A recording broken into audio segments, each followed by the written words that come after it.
我们这一组报告的施工法主题是水立方，指导老师是刘俊杰老师，组员有叶柏廷、林明义，还有韩练琪。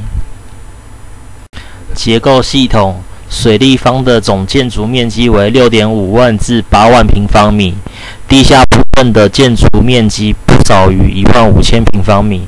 内部除了设有多个游泳池、跳台以及永久坐席6000个，临时坐席11000个。结构体外部尺寸为177乘以177乘以31公尺，中空墙体厚度 3.6 公尺，中空式屋顶厚度达 7.2 公尺。整体结构大约由6500吨的钢材构成，共有22000支钢构件与12000个接点。所有的钢梁的变形量累积总和可达90公里，建造费用共 10.2 亿元。模结构，为了让水立方看起来像一个泡泡， PTW 建筑团队采取聚四氟乙烯膜，先将3000多个聚四氟乙烯膜气枕铺设于水立方建筑上，再透过管线充气，并以电脑监控使气泡维持最佳状态。聚四氟乙烯膜运用在建筑外观的好处是容易清洁、能防腐并可散热，透光性强且形态轻盈，不需要厚重钢架支撑。这图片为水立方结构骨架，右边为聚四氟乙烯膜，简称 ETF1。ETF1 特性：超轻重量 ，ETF1 模材薄又轻，抗震性优越，施工便利，高耐久性，抗拉强度高，气候适应范围在摄氏-200度到150度，15年。ETF1 特性：超轻重量 ，ETF1 模材薄又轻，抗震性优越，施工便利，高耐久性，抗拉强度高，气候适应范围在摄氏-200度到150度，15年以上之耐久性，在恶劣气候下，其力学和光学性能没有改变。高安全性，阻燃材料在火焰中融化后会收缩但无滴落物，自洁性能好，表面非常光滑，具有极佳自洁性能，灰尘、脏污随雨水冲刷而除去，透光性好，通过改变空气层的层数、气枕的大小、模材的印刷，随时满足节能保温效果。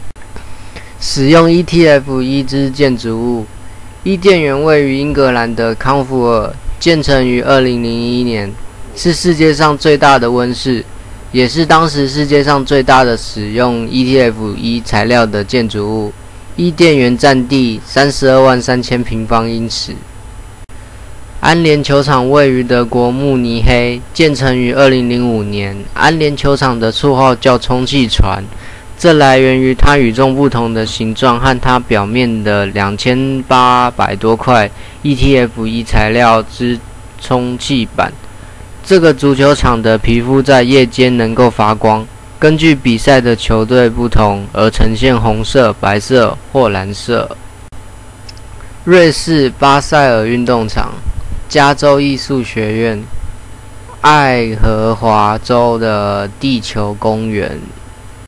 设计说明：水立方的结构是由中建国际设计股份有限公司 （PTW） 建筑设计事务所与奥雅纳所共同发展出的轻结构系统。它的结构灵感来自于一堆泡沫胶。水立方不像传统体育馆在外观上有着超大的柱梁、钢索与跨度，它的建筑空间、结构与外墙都是由单一建筑元素所构成。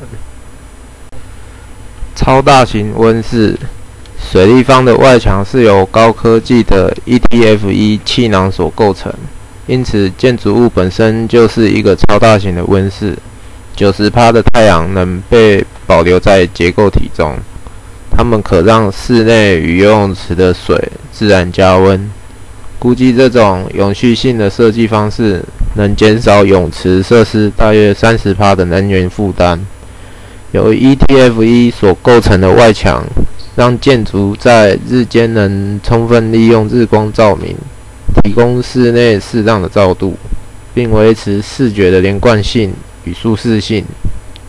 与传统做法比较起来，估计光在游泳池部分就能节省超过 50% 的照明耗电量，而在其他区域也可大大减少人工照明的需求。水的利用，水立方设计的中心思想是要能创造出一个保水环境，特别是要设计出一个能高效使用的用水系统，在确保泳池用水量、高度利用资源、阻绝外部污染、抵抗水汽蒸发与当地气候多变的多重考量之下，水立方结合了当地强调水资源利用的都市设计准则，将回收使用 80% 的屋顶积水、泳池回流水与地面积水作为提案的设计目标。The 1960s and 70s also saw the rise of the geodesic dome and other architectural innovations, and it wasn't long before architects and engineers grasped ETFE's potential. The miracle plastic that had once helped transform cities into rubble would now help transform them into futurescapes. The sun's ultraviolet rays can't hurt ETFE. Samples created decades ago still look brand new. It's just 1% of the weight of glass and much more flexible. Incredibly, it's also more transparent than glass and lets in more light. And thanks to its space-age origins, it's a superb insulator. Today, ETFE covers some of the world's most impressive structures, like the Eden Project in Cornwall, England, and Munich's Allianz Arena, host site of the 2006 World Cup. But the water cube's 100,000 square meters sets the record as the biggest ETFE construction in the world. An impressive statistic that worries Chinese officials. They ask, what will happen if 100,000 square meters of plastic catches fire, with 20,000 Olympic spectators inside? To win approval for ETFE, Arup's lead fire engineer, Marianne Foley, has to change some minds, fast. And the first mind she has to change is her own. When I was first presented with, this is what we're going to do, it's like, you've got to be kidding, you're going to cover the building in plastic. Because, obviously my thoughts were the typical ones, like, there's going to be huge flames licking up the side of the building, and that's not going to be good.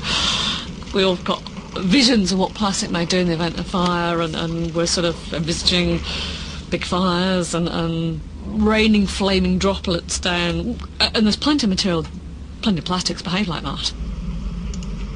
But Foley soon discovers that ETFE doesn't behave like other plastics. She researches the worst-case scenario, a fire in the water cube with some 20,000 Olympic spectators inside, and asks, what will those 20,000 people see? But you're not going to see what the movies show you, for example, of flames licking up the outside of a building and the towering inferno kind of stuff. You're not going to see any of that. I mean, the likelihood actually is you would see nothing at all, which is a terribly boring answer. Inside the cavernous water cube, flames will have a hard time reaching the ETFE skin. But what if they do?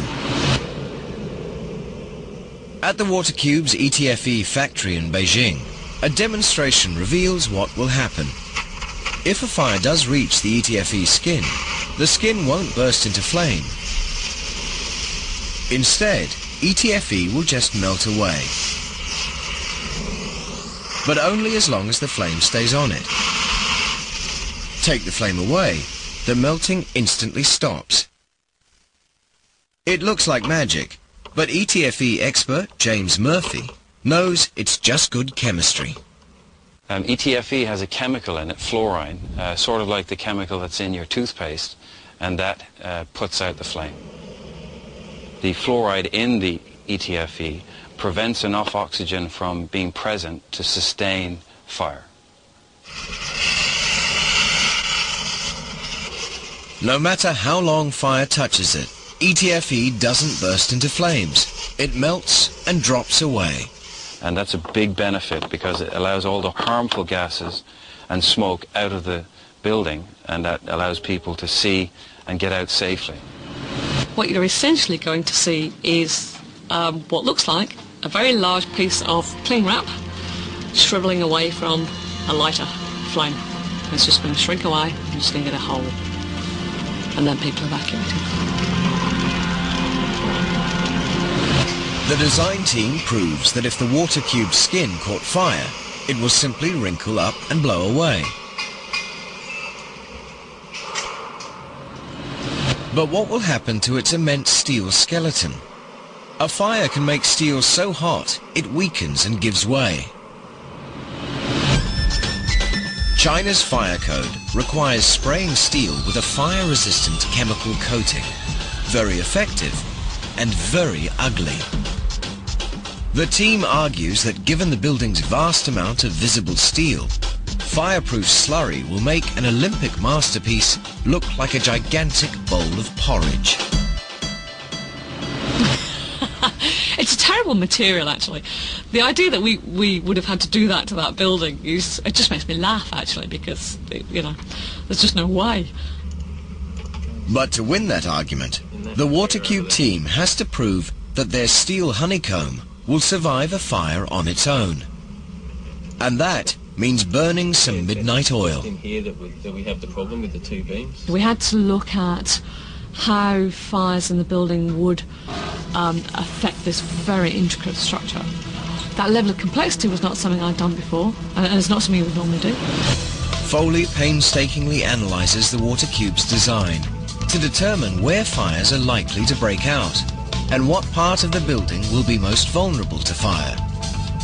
While her fellow engineer Mark Arkenstall calculates how strong the steel frame will have to be to withstand a fire without a protective coating.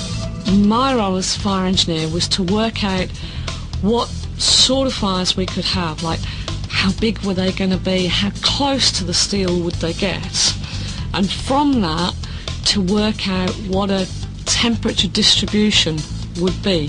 So what temperature was it going to be where on that steel?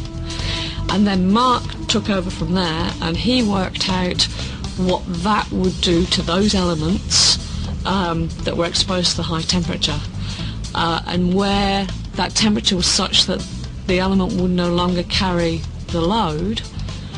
If that stopped doing that, what did the rest of the structure do?